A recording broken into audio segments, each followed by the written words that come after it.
तीर्थ के राजा प्रयागराज में दिव्य और भव्य महाकुंभ का आयोजन हो रहा है। पापों की गठरी लेकर तीर्थ के राजा प्रयागराज रामनवमी पर अयोध्या में लगाते हैं डुबकी।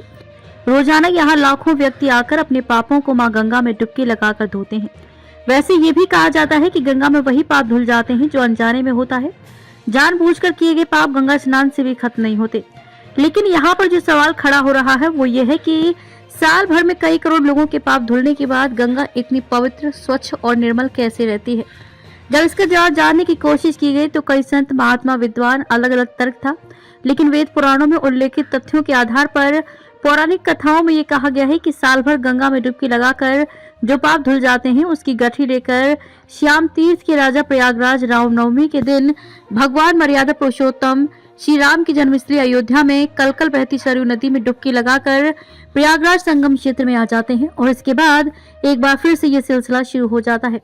इस संबंध में पौराणिक कथाओं में कहा गया है कि रामनवमी के दिन जब तीर्थ के राजा प्रयागराज सरयू तट अयोध्या पर पहुंचते हैं तो वे काले कलूटे रहते हैं, लेकिन जैसे ही सरयू में डुबकी लगाते हैं वे एकदम स्वच्छ और गौर वर्ण के हो जाते हैं।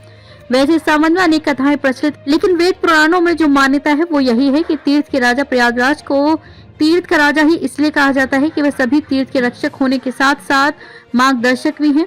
और ये भी सच है कि साल भर सबके पाप धुलते धुलते रामनवमी के दिन सभी के पापों की गठरी लेकर तीर्थ के राजा प्रयागराज अयोध्या सरयू तट पर डुबकी लगाकर मां गंगा को स्वच्छ, निर्मल और पवित्र बनाते रहते हैं।